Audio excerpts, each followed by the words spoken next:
Welcome back in, everybody, to Pro Football, plus a whole bunch of other things that we love to do. Yusef is here in the building with us. Austin is here. Shane is here. We are so unbelievably excited to have you here. We have a lot to get to tonight. We're starting a brand new 10-5-1 series. Shane won the last series of the past few months. We're covering NFL stuff, WNBA stuff, NHL stuff. Everybody's on Private 60. We got a lot to do. So tonight, Yusef is up first. Our first topic of the night is going to be in the NFL right here. The NFC North is our focus for the night. We're going to predict, and listen, people will be doing this all summer, so this one isn't out of the box, but I love doing it. We're going to predict the records of each team in the NFC North. You're not tied to this. This isn't going to come back to haunt you. I'm not going to play a bit later, but it's just a discussion points. Where do you think these teams are right now, Yusef? All right, I'm going with the Bears at 9-8. There was about 8 games last year that totaled about 35 points in losses, so they didn't lose big and a lot. So a lot of it was coaching and not really going to talent. Vikings going 8-9. I don't know if I trust Sam Darnold like that. History has not been on my side. We're doing so. Lions 10-7. I'm not super high on Goff or the defense this year. I kind of feel like everybody put them in Super Bowl. That's why I know they're probably going to go to a different direction. And the Packers 11-6. I think that they can squeak the division out. More time for Jordan Love in the system, knowing who he's playing with. I think that comfortability will help him out, and the swagger from what happened last year, especially near the end of the season.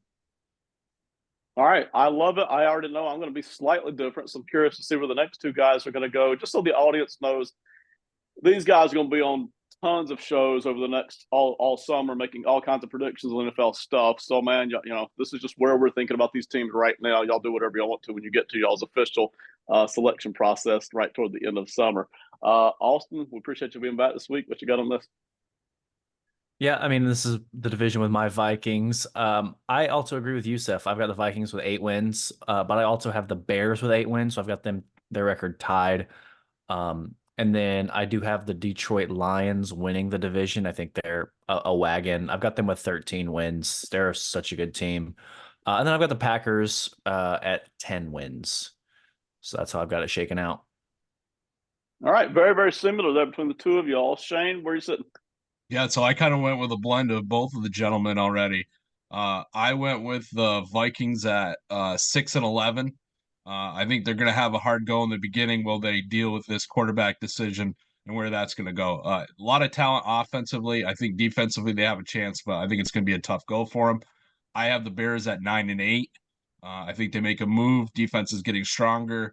I think offense has a chance to really catch fire. And then the Packers, I put 10-7. I think I kind of lowballed them a little bit. I think they have a chance with Jordan Love getting another year under his belt to do better. But as Austin, I picked the Lions as well. I went 12-5 this year. I think they have a few games where they drop, but I don't see anybody that handles them in that conference really solidly. I think they may lose a game to Green Bay, but other than that, I think they're going to be the easy champ. All right, so I'll tell you where I ended up here. I've got, and Austin, I apologize, man. I'm not trying to hammer your team here. I've got the Vikings at 5-12. It's not because I don't like their coaching staff. I think the coaching staff is fine. I love the talent that they have, especially on offense, and I love that aggressiveness on defense. It is the rookie quarterback, man. And, you know, again, is he even going to start at the start of the year? Maybe, probably not, but I don't not really think the other quarterback is going to be all that great either. So that's really where I'm at on the Vikings here. Rough go early, maybe the catch on something late. So that's kind of where I'm at on that. When it comes to the Bears, I lowballed the Bears at 7-10 again, just for rookie quarterback. Man, we don't see too many rookies that light it up, and I love where the Bears are going. I really like the direction they're in. But I've got the Bears at 7-10. I've got the Packers at 10-7. Can they do even better than that? Heck yeah. I mean, there's no reason the Packers can't at least be thinking about a run to the Super Bowl, but it's also possible they pull back to the pack a little bit. And I've got the Lions sitting there at 12-5, and I reserve the right to change my mind on all of that as we get closer to the start of this season. Our next topic for the night is one that I actually love. I think we're going to do a lot more of this as this offseason rolls ahead here. It's going to be called General Manager Mode, GM Mode. And tonight, If you're the Lions general manager, what position or position group on the team is your number one worry? And I'm going to put it another way. What potential weakness are you most hoping the coaching staff can scheme for or cover up for? Youssef? Tough one. I'm going to go with the Lions pass defense. They gave up a lot of points last year. I think they were top 10 in most points allowed. I think they were at 9 or 10. They didn't generate much of a pass rush. I mean, Hutch was doing his thing, go blue. No issues there, but McNeil was kind of sketchy. So I'm not quite sure if he had the kind of help he needs. They're expecting McNeil to help him out a lot more, hopefully. And they got those two rookie draft picks in the first and second round, Arnold and Rickstraw. So the pass rush is going to be an issue. That's one of the reasons why I didn't put them at the top of the division, because I'm like, if you don't solve that, because now you got a blueprint from last year. All the other teams saw what you did. They know what you're doing. So there's going to be more familiarity, and I don't think they're going to be able to overcome that fully. So like the predictions from earlier, but I'm not totally sold. So pass defense is going to be an issue. There's sacks and pass rush, of course, as well, but the pass defense, most of all. Austin? I mean, this is something that we had talked about before the draft. They need to address the cornerback room, and then they got Terrion Arnold and Ennis Rakestraw. I still think that's probably their weakest link in terms of guys who just, you're not 100% certain, but I am going to go a different direction. I'm going to say the wide receiver room.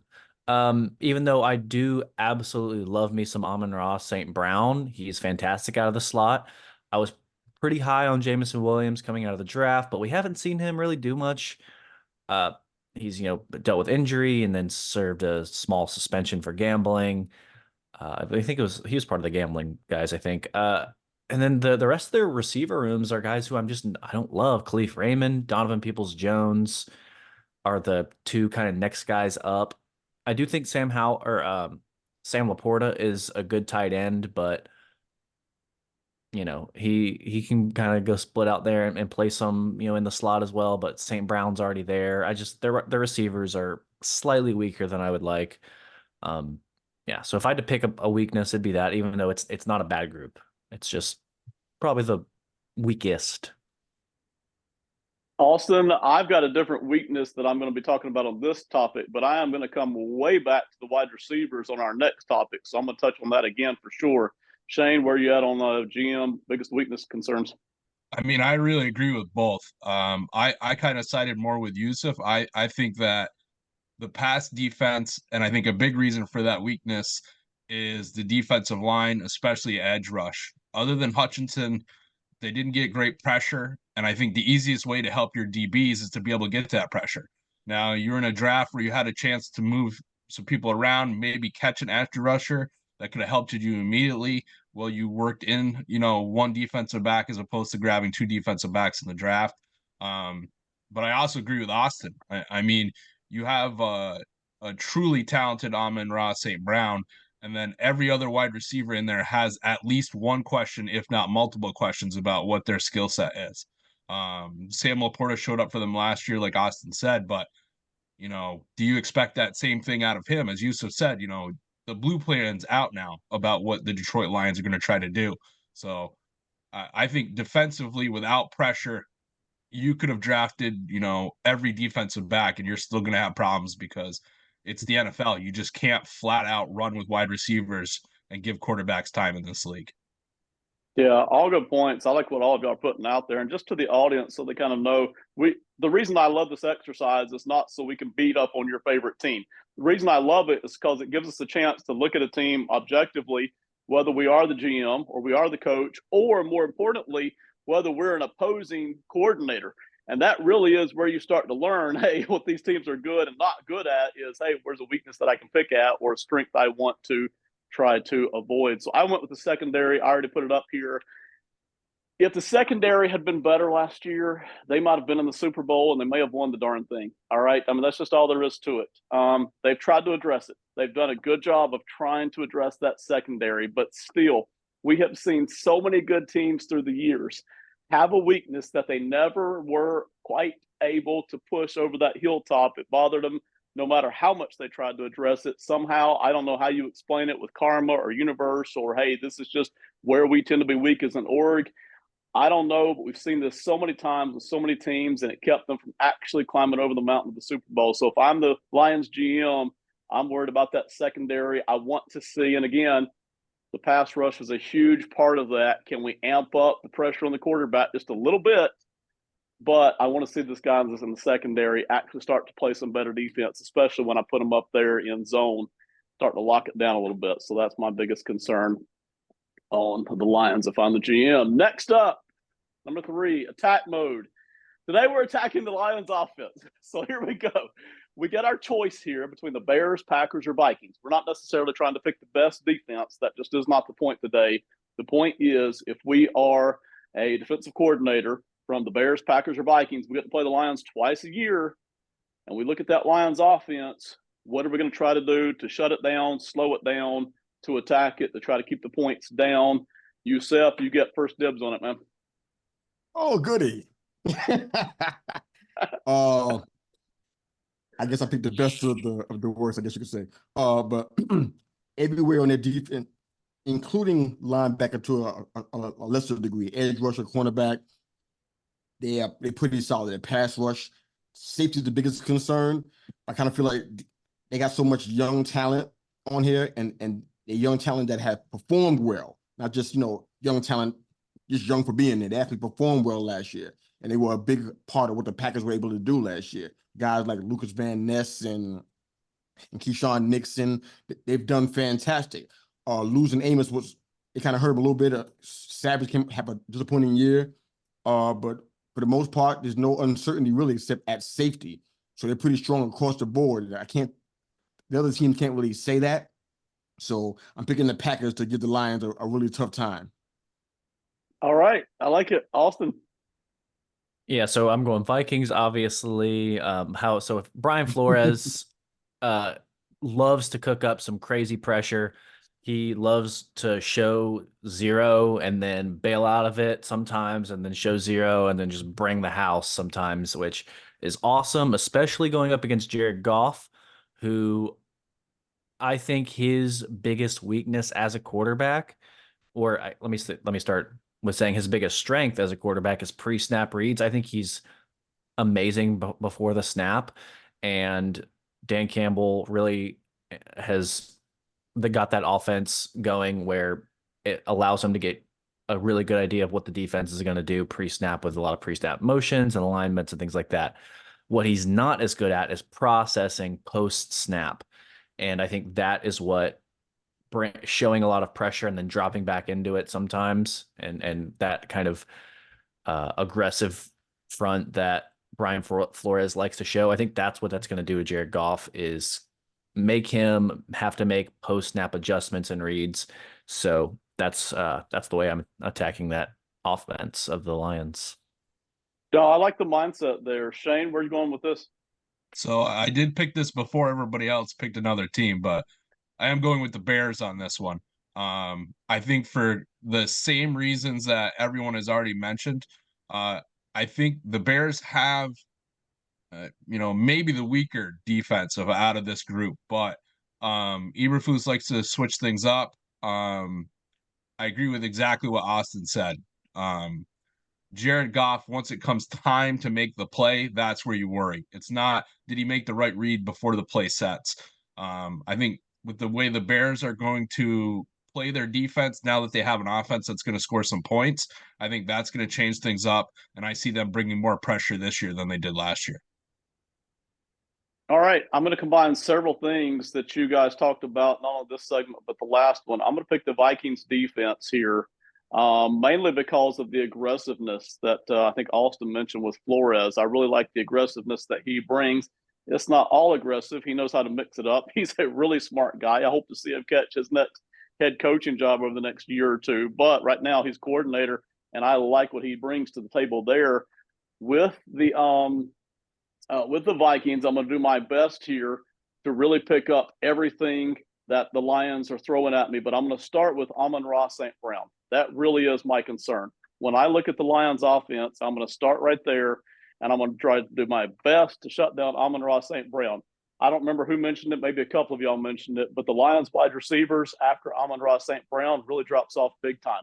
it really seems like everything they do funnels through him kind of getting loose and then setting up everything else. Can they run the football? Yeah, they're one of the better teams in the league at being able to technically run the football. Very good at it.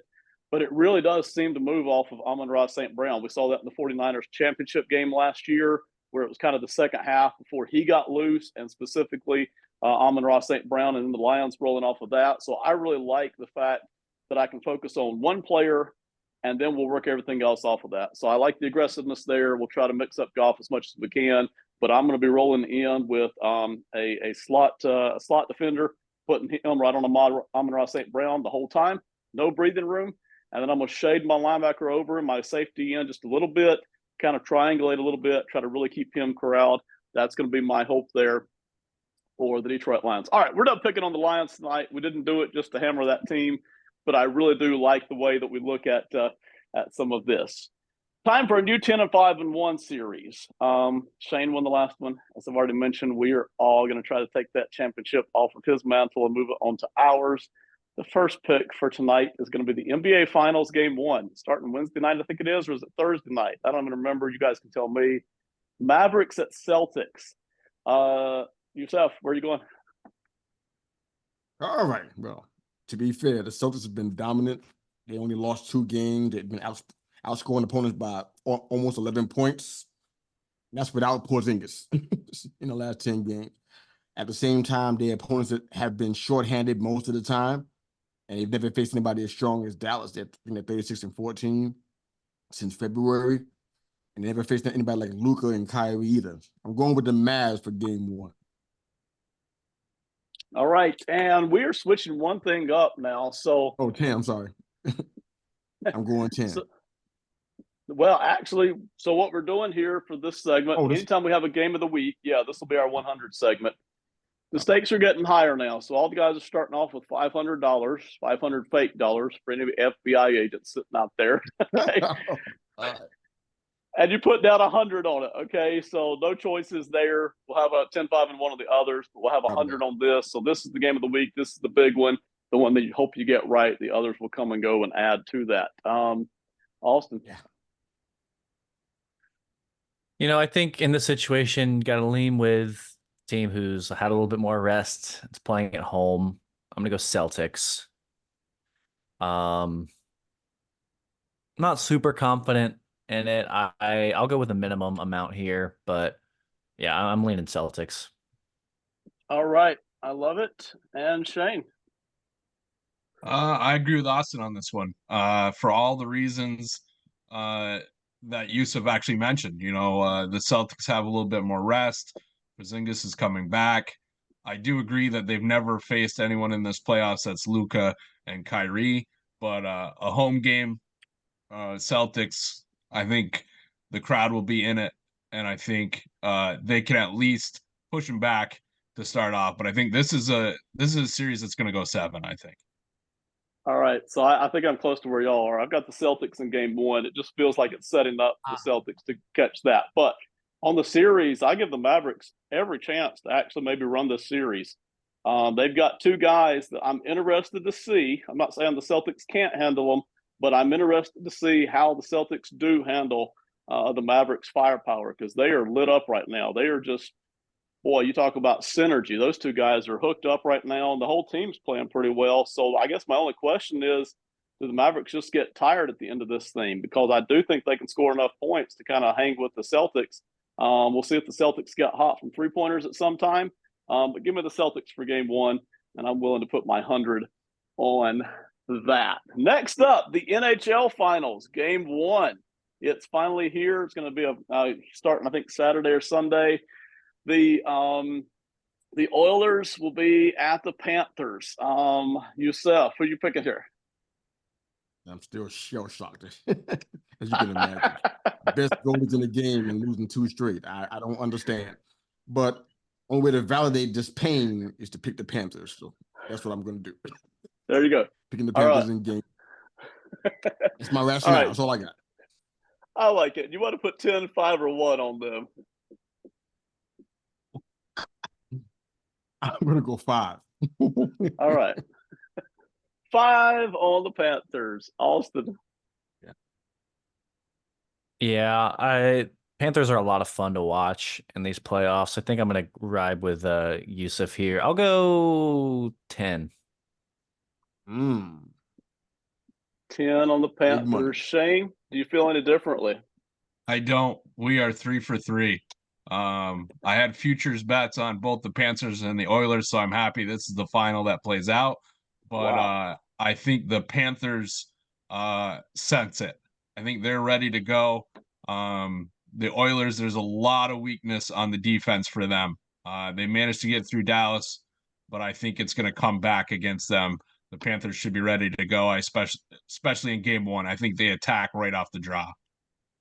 Yeah, I'm right there with you. And listen, my heart's actually with the Edmonton Oilers. I would love to see them pull this thing down in all honesty, just like my heart is rooting for the Mavericks in all honesty. But my head is telling me the Panthers. The Panthers are just everything they do is just smoking right now. And so I like the Panthers in this series. I'm not totally sure that this series is going to run 6 or 7 games. It may be over in 5 or something. So I'm hoping the Oilers can stretch this thing on out here. But I'm certainly picking the Panthers in game 1. The WNBA, a lot of excitement going over there. If you haven't heard, go check it out. There's a lot of stuff happening. We're just going to talk about an actual game and not some side story tonight. The Liberty will be at the Sun Saturday, June 8th at 1 o'clock on ABC. So the Sun are smoking right now. If you haven't paid attention, been watching some other stuff, the Sun are absolutely killing it right now. Top of the league. We'll see how legit they are. They're going up against another one of the top teams, the Liberty. Yusef, who you picking? Oh boy. All right. I'm gonna go 10 with the Sun.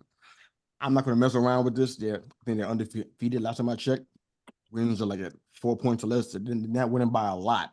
When the Liberty wins, they're blowing people out. So it's a really strange dichotomy going on.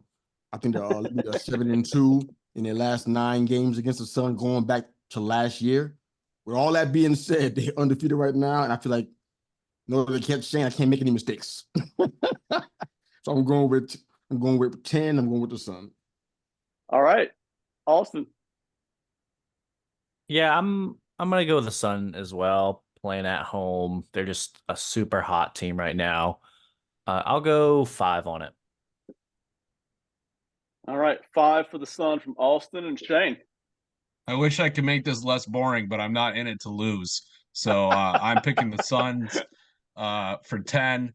I think Yusuf made a great point. The Liberty, either it's a landslide or they're getting dropped. And I think against the Sun, that's going to be a tough go. They'll compete the whole time. So if it becomes a scoring race, I still think they're going to be solid. So, like I said, I'd like to make it more exciting for everybody to have a villain, but I think the Sun win. All right, fair enough. I'm going with the Liberty for 10. Listen, both these teams still have a lot to prove. Let me know come the end of the season, the playoffs, if either of these teams can actually handle the Aces. That's when I'll really be interested. But for now, they're both really good teams. I like them both. But give me the Liberty here for this game. I'll drop a 10 spot on them. It is time now for the end of the show and our final 60. Austin. Okay, I'll go first. I'm sorry, Austin. Yeah, I got it mixed up. My bad. I'll go. I think I'm just eager for a movie review. I'm not. Sorry to disappoint. I'm gonna give a shout out to my wonderful fiance. We're getting married in less than 2 weeks now. So I will be missing the next few episodes. Sorry about that. But I'll be tuning in and watching. But yeah, super excited. This has been a really wild time in my life, but it's been a lot of fun.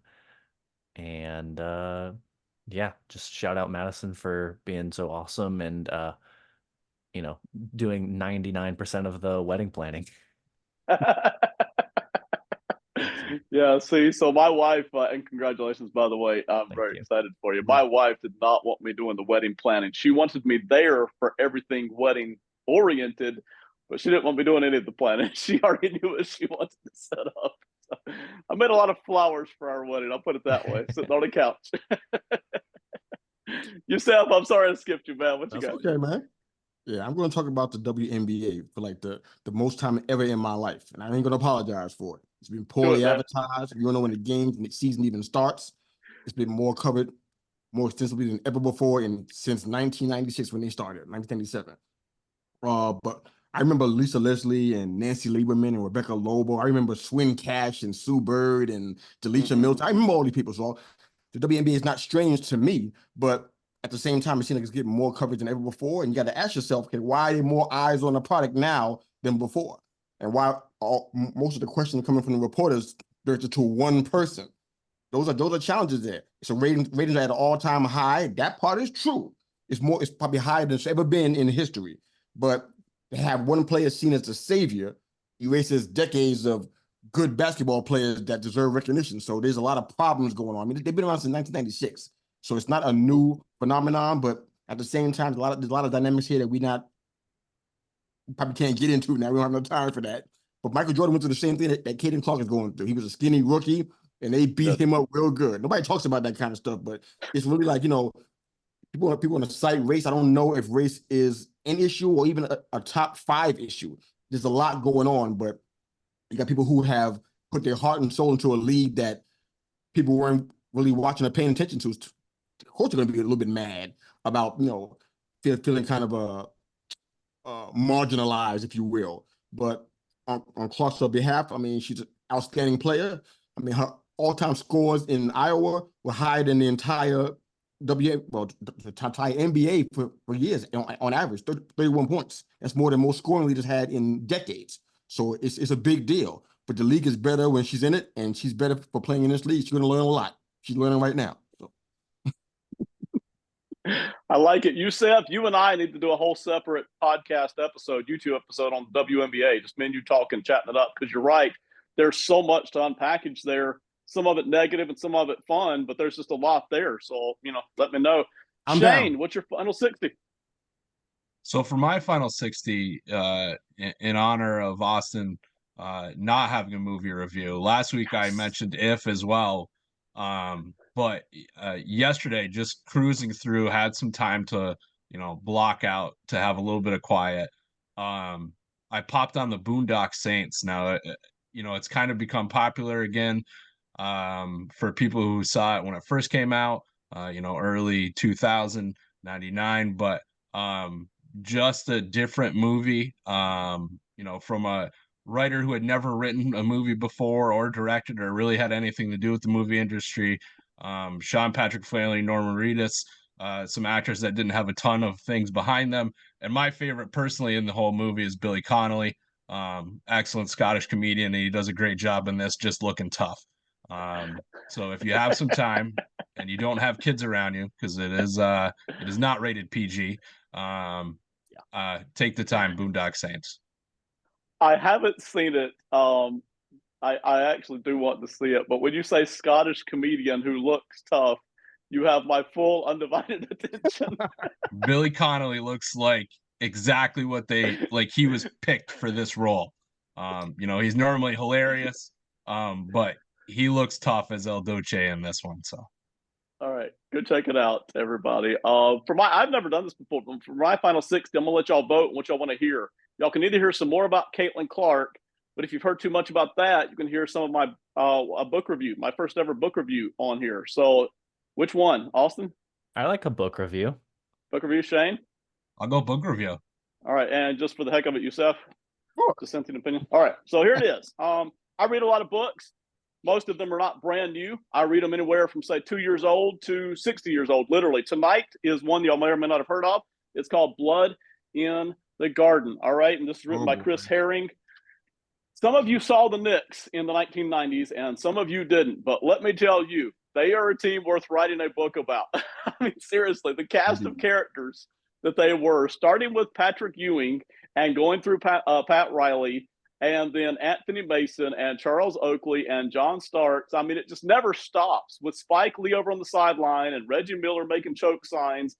This is a fun book. This is not a hard book to read. I don't like hard books to read, okay? Trust me. I like the easy to read ones, okay? It even has, it's even got pictures. So I like pictures. It helps me out, okay? So it's got pictures and it's easy to read. But fun book. You can check it out anywhere. That's Blood in the Garden. It's not a new book. It's a couple of years out.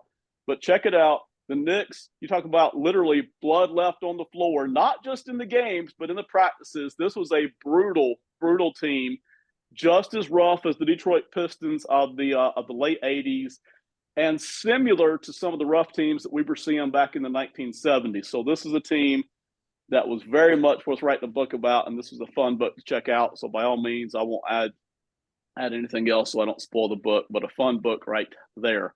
Austin, tell everybody where they can find your stuff, man. Yeah, Tricky Takes. That's Tricky with 2 I's, Triicky. All right, Youssef, I've seen a couple of your shows out this week. I think you're on a couple of different platforms. Tell everybody, take a minute, tell everybody where they can find all of your stuff. Absolutely. If you're just a listener or anywhere you hear your audio podcast, Spotify, iHeartRadio, Pandora, Apple Podcasts. If you want to just see audio and video, it's going to be on the YouTube channel at They Call Me Mr. U. You'll find most of the episodes for the last season there. I prefer the video because I've seen your stuff. That's where I first saw you, was on video. I prefer video. I just want to know what people look like and what they're doing while they're talking. So that really is why I prefer video. A lot of stuff I listen to. Okay.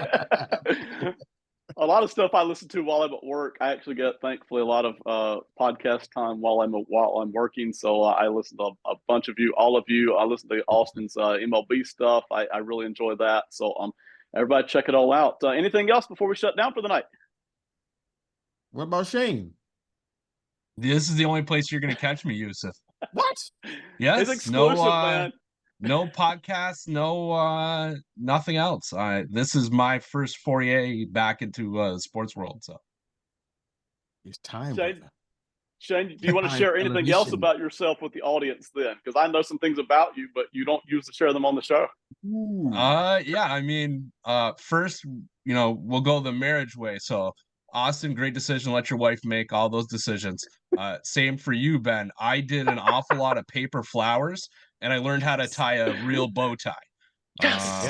On the other side, I work in what I do when I'm not podcasting. I work in education, teach life skills. So I get to talk an awful lot and use some of the skills we do here, but have never done the podcast. This was the first chance. Ben gave me an opportunity. I'm thankful for it, and getting to work with you guys on a weekly basis. You're a true pro. Right. I couldn't tell. You're a pro, bro. Yeah. You do by episode 2, he seemed like he'd been doing it for a year already. Yeah, he was great. You fooled me. Appreciate it, guys. I love working with all of you. Austin, we're going to miss you for the next few weeks. Look forward to having you back. I hope you enjoy every. I don't understand where you're going. Yes, just tell her she can come on. You can still do this. She can come on the show. Oh, that would be excellent. Maybe I'll do a show from a beach on Antigua. Yes, please do. There we go. Ben style. I gotta say though, my next 60 will be what Austin's projected fouls are. Yeah. My next segment is going to be what is Austin doing this week? Okay. Yeah. So that's my next. I want to do a wedding review. That's what I want to hear. The 10-5-1. Yes. The 10-5-1 will be just an over/under for my blood alcohol content. I think Austin's about to pass out. Castellanos with a hit to left field. Yeah. Yes. Speaking of 10-5-1s, please tell your fiance she is welcome to come aboard because I love having guests on here. But that's only until she starts beating us. When she starts beating us, she's out. She cannot beat us. Okay, that's not allowed. Okay. Yeah, we don't Deal. want that. All right. Thank you, everybody, for listening. Have a great one. Goodbye. Bye.